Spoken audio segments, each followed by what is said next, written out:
reporting for Katie Chats here at SMITHEE TV in downtown Toronto with comedian Glen Foster. How did you get the handle That Canadian Guy? I gave it to myself.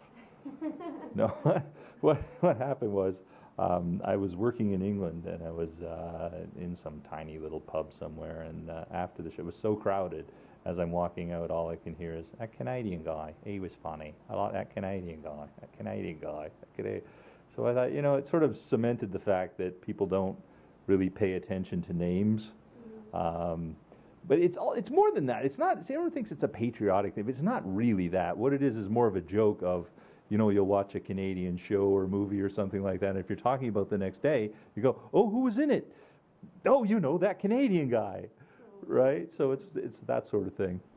But do you think your experience growing up in Cambridge and building hockey sticks has helped you to be more authentically a Canadian guy? I think you're misinformed. I did not personally build any hockey sticks. But Cambridge used to be Galt, Preston, and Hespeler. That was my first experience with amalgamation. But Hespeler, when they still made wooden hockey sticks, made hockey sticks. It was like, a stick that people knew the name of. If you said Hespeler, they go, "Oh yeah, the hockey stick." So. What inspired you to go into comedy initially? Wanted to meet chicks, couldn't play guitar initially. No, I was always a fan of comedy. My dad was a fan of comedy. We used to watch comedy, old comedy movies, Bob Hope, that sort of stuff, believe it or not, which, if I watched it now, I'd probably go, eh. But at the time, What's your process like? How do you come up with jokes and craft your act as you go? I wish I knew, because I would come up with a lot more. I don't know. To me, the best jokes, I mean, I do have a gig with Sun News, and I try to come up with jokes about the news. So I can do the process of sitting down and actually trying to come up with a joke about X topic, right? But for me, the best jokes are the ones that just pop into my head and I have no idea where they came from. Looking back, you might go, yeah, all right, I have a vague idea where that came from. But I'm pretty lucky in a sense that a joke will sort of show up in my head, mostly fully formed, right? Or at least the idea is fully formed. And then I'll go out and try it, and if it doesn't quite work, then I know I got to tweak something, change something. I have a rule. What I do is I will try a joke once, right? And then if it doesn't work, I will try it another 500 or 600 times. No. I do find that I'm a bit of a, I guess, almost fanatical in my, you call it process, right? Of listening back to something and saying, well, I think I could, move that this way, or, push something back to the front. It's sounding less and less funny as I talk about it. But, I mean, there's certain, 5 or 6 minute bits that I have gone through 30 different, versions of type thing, just moving words, changing sentences, pushing one idea forward and pushing the other. I mean, everything starts with a kernel of a joke, and to develop it into a quote-unquote bit. Like I had a bit that I did a couple of years ago at the Montreal Comedy Festival, and it ended up being a pretty long bit, like 3.5 minute bit, about this whole, we were experiencing a higher than normal volume of calls. Okay. That started with one joke, which was, well, if it's always higher than normal, that's not higher than normal, that's normal, right? Now higher than normal is higher than normal, right? So it started with that one kernel, and end up being a 3.5 minute bit, right?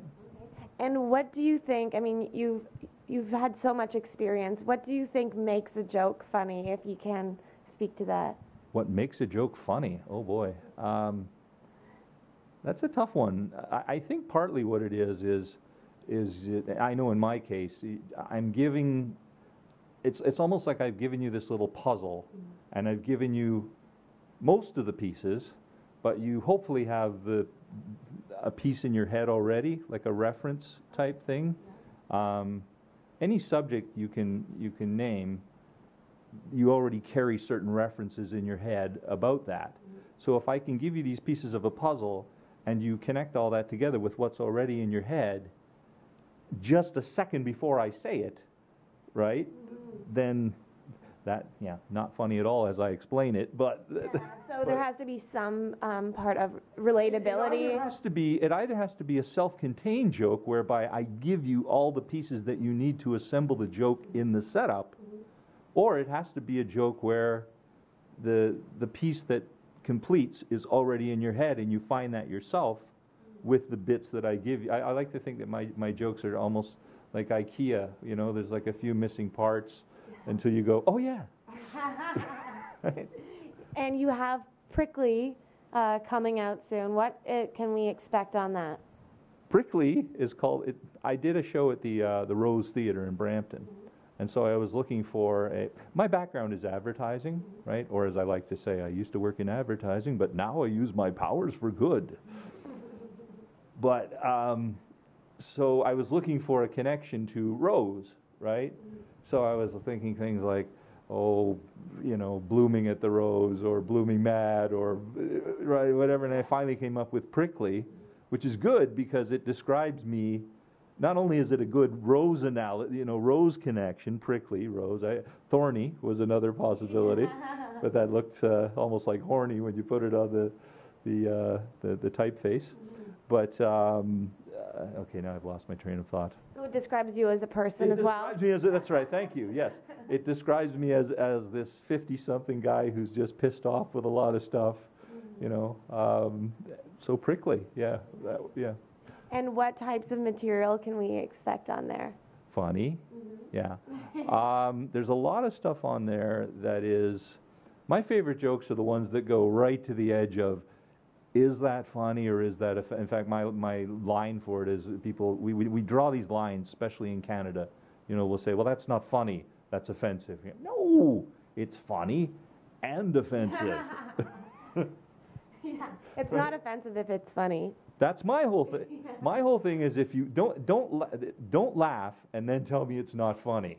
Yeah. Funny is it whether it's offensive or not, no matter what the topic or whatever, right? If you laugh, you laughed, right? It's funny.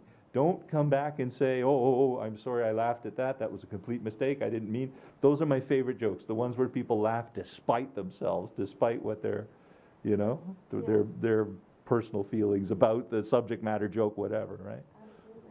And what are your goals for the future? Just stay alive, really, at this point. I don't know. People ask, you know, what do you want to do? All I ever wanted to do is what I do in bigger places for more money, right? Absolutely. Don't we all? Exactly. Yeah. And where's the best place to find out more information on you and on Prickly and on your shows online? You could go to my website, which is thatcanadianguy.com. Well, thank you so much. This was a pleasure, and congratulations on all your success, and best of luck with the upcoming projects. And thank you so much. Thank you. I'm Katie Uhlmann reporting for Katie Chats here at SMITHEE TV in downtown Toronto.